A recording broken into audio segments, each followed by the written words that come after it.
Alhamdulillah wassalatu wassalamu ala Rasulillah amma ba'd. Fassalamu alaikum wa rahmatullahi wa barakatuh. Mga kapatid sa pananampalatayang Islam, at sa yugtong ito ay matatalakay naman natin ang kaasalan sa mga kamag-anak.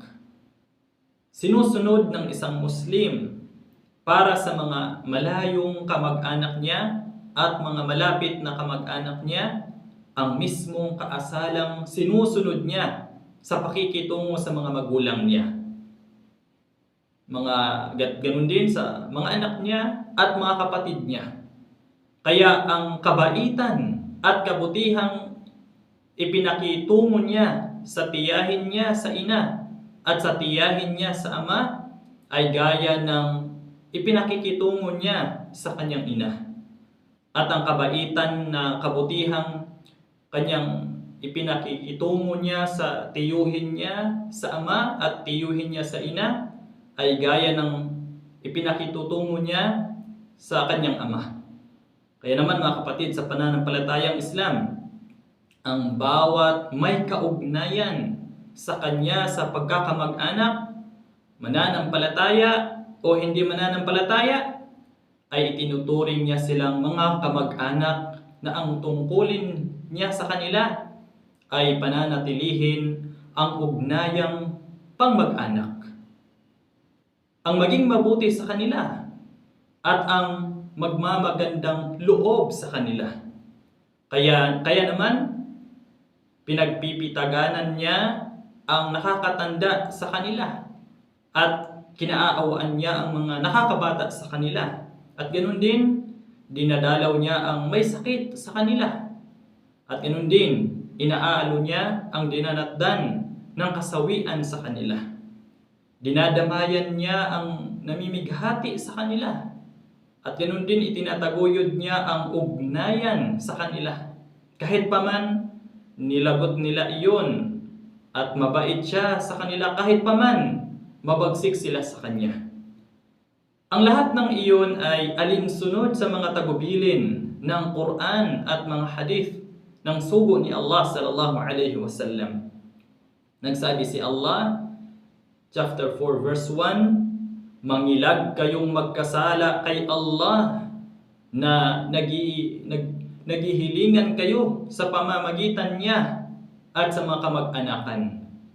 Nagsabi pa siya, chapter 30 verse 38, kaya ibigay mo sa kamag-anakan, ibigay mo sa iyong kamag-anak ang karapatan niya.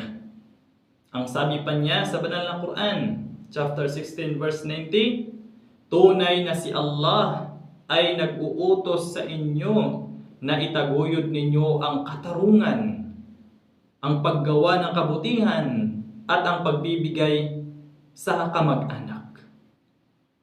Tinanong minsan ang sugo ni Allah sallallahu alaihi wasallam hinggil sa mga gawaing makapagpapasok sa paraiso at makapagpapalayo sa kanya sa impyerno.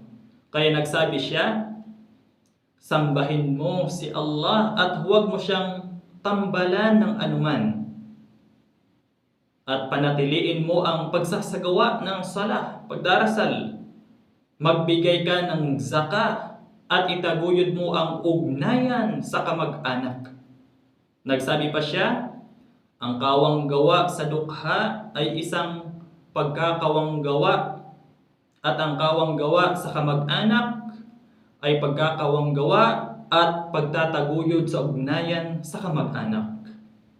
Nagsabi naman siya kay Asma bint Abi Bakrin radiyallahu anha, nang tinanong siya nito tungkol sa ugnayan nito sa ina na isang musyrik, nang iyon ay dumating mula sa Makkah.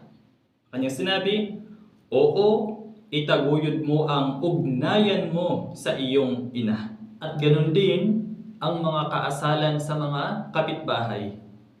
Ang isang Muslim ay kumikilala sa mga karapatan ng kapitbahay at mga kaasalang tungkuling ipagkaloob at ibigay ng buo sa isa't isa. Iyon ay batay sa sinabi ni Allah sa banal na Quran, chapter 4 verse 36, sa mga magulang ay gumawa ng magaling at pati sa mga kamag-anak, mga ulila, mga dukha, kapitbahay na kamag-anak, kapitbahay na hindi kaano-ano. Batay rin ito sa sabi ng sugo ni Allah sallallahu alaihi wasallam, hindi tumitigil si Anghel Gabriel sa pagtagubilin sa akin hinggil sa kapitbahay hanggang sa inakala ko na gagawin niya itong tagapagmana ko. At sabi pa niya, ang sinumang naniniwala kay Allah at sa kabilang buhay ay parangalan niya ang kapitbahay niya. Ang ilan sa mga karapatan o di kaya mga karapatan na ating ibibigay sa mga kapitbahay, unang-una, ang hindi maminsala sa kanya sa salita o sa gawa. Dahil ang sabi ng sugo ni Allah sallallahu alaihi wasallam, ang sinumang sumampalataya kay Allah at sa kabilang buhay ay parangalan niya ang kapitbahay niya. Ang sabi pa niya, sumpa man kay Allah, hindi talaga siya sumasampalataya. Sumpa man kay Allah, hindi talaga siya sumasampalataya kay Allah. Hindi talaga siya sumasampalataya kay Allah. Sumpa man kay Allah, hindi talaga siya sumasampalataya. Ibig sabihin, mga 3 beses ito binanggit ng propeta sallallahu alaihi wasallam. At may nagsabi, sino po iyon? Nagsabi ang propeta, ang sinumang hindi nakaliligtas ang kapitbahay niya sa mga pamiminsala niya. Pangalawa, ang magmamagandang loob sa kanila o di kaya sa kanya sa pamamagitan ng pagsaklolo sa kanya kapag nagpasaklolo siya sa kanya. Pagtulong sa kanya kapag nagpatulong siya sa kanya. Pagdalaw sa kanya kapag nagkasakit siya. Pagbati sa kanya kapag masaya siya. At pagdamay sa kanya kapag ginapuan siya ng kapighatian. At pag-alalay sa kanya kapag nangangailangan siya. At ganun din, uunahan siya sa pagbati. Magiging malumanay sa pagsasalita sa kanya. Magiging magiliw siya sa pakikipag-usap sa kanya o di sa anak niya. Papatnubayan siya sa makabubuti sa kanya, sa mundo at sa kabilang buhay. Palalampasin ang mga pagkakamali niya, hindi aalamin ang kahihiyan niya, hindi siya pasisikipan kapag magpapatayo ng bahay o daanan. At ganoon din, hindi siya yayamutin sa pamamagitan ng basurang itatapon sa harap ng bahay niya. Ang lahat ng iyan ay pagmamagandang loob sa kanya na ipinag-utos ng relihiyong Islam. Pangatlo, mga kapatid, sa pananampalatayang Islam, ang pagpaparangal sa kanya sa pamamagitan ng pagbibigay ng nakabubuti at kaloob sa kanya. Ito ay batay sa sinabi ng sugo ni Allah sallallahu alaihi wasallam, o mga babaeng Muslim, huwag nga maliitin ng isang kapitbahay ang kaloob ng kapitbahay niya, kahit paman iyon ay paa ng tupa. At batay rin sa sabi niya kay Abu Dhar, kapag magluluto ka ng sinabawan, ay damihan ang tubig at isaalang-alang mo ang kapitbahay mo. At batay rin sa sabi ni Aisha radhiyallahu anha, nang magsabi ito, may 2 akong kapitbahay, kaya kanino ako magre-regalo? Nagsabi siya, sa may pinakamalapit na pinto sa iyo sa kanilang 2. Pang-4, ang paggalang sa kanya at pagpapahalaga sa kanya.